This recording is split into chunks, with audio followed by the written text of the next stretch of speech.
Badiha, a story of the Emirate traditional folk tales by Aisha Alghais. Once upon a time, there was a beautiful girl who was living with her father, the poor fisherman, in poverty. They used to go out early in the morning and come back home at the end of the day. They barely made a living. Sea doesn't always have plenty. Not far from their home, a widow was living with her unattractive daughter. She used to sit at her doorstep to watch the neighbors when they come and go.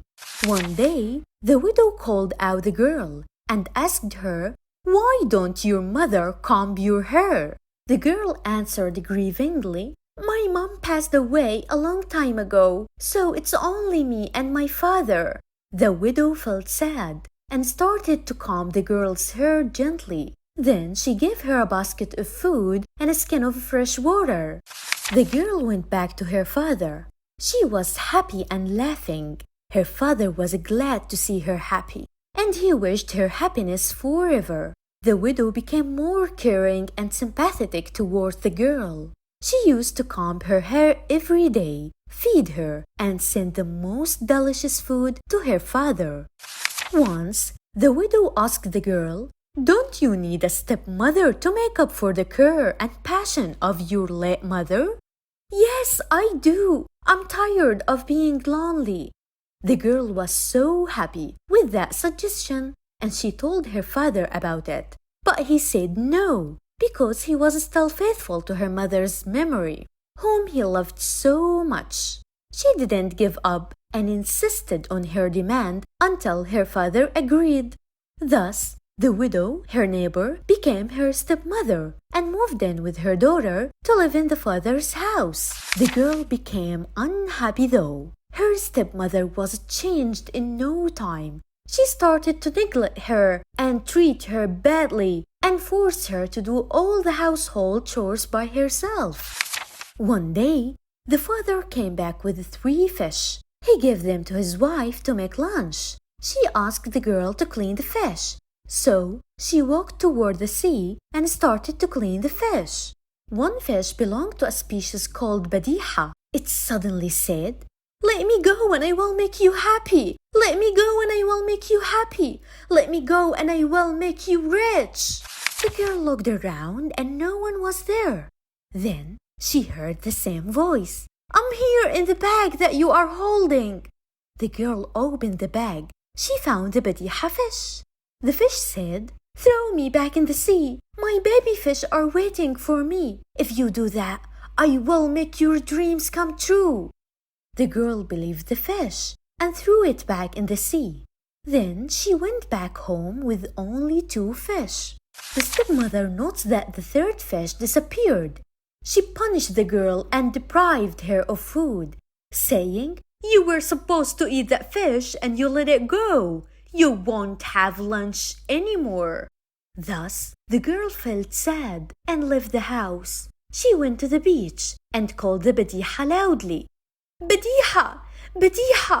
They didn't let me have lunch nor dinner." The Badiha came out of the sea and asked her why she was sad. The girl told the fish what happened to her.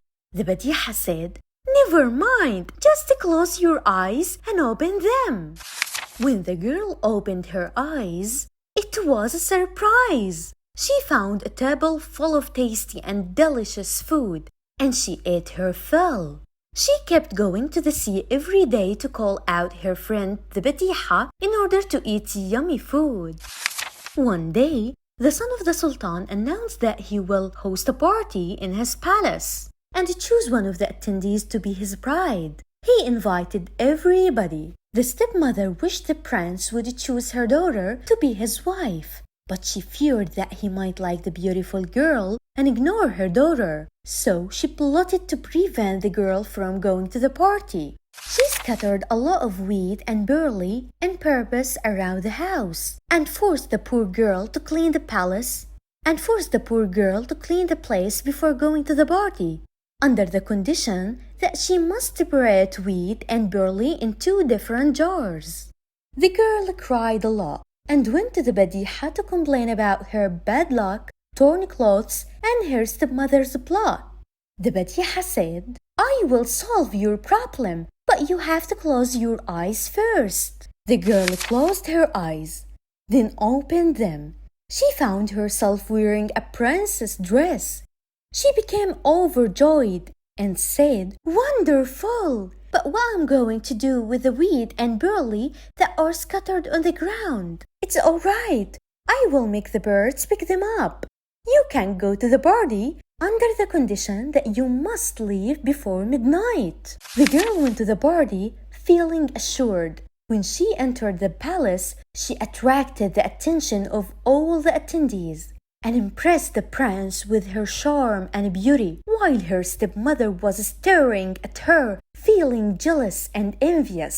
The girl kept the promise that she made to the Badiha to leave before midnight. When it was almost midnight, she left the palace in a hurry. The prince followed her, but he couldn't reach her. He heard the horses neighing loudly next to the well. He went closer and found the beautiful girl's shoe. She dropped it in the well while she was running. The prince didn't give up and decided to look for the shoe girl, the beautiful one, to marry her. Thus, he sent his guards to search each and every house in the city and ordered them to ask every girl to try on the shoe. The stepmother hid the girl in the oven before the guards came to her house and covered it well so that no one can see it. When the guards arrived, they asked the stepmother to bring her daughters over. She said the stepmother brought over her daughter. She tried on the shoe and tried so much to make it fit, but it was smaller than her foot. Thus, when the guards were about to go to another house, a rooster crowed, "Cuckoo, cuckoo, my beautiful aunt is in the oven." The guards were bewildered by that sound. They headed toward the oven and found the girl in there. She wore the shoe easily. It was a perfect fit. Thus, the guards went back to the prince in the palace and told him her name and gave him her address. He was thrilled. He decided to marry her in a big wedding party after a few days.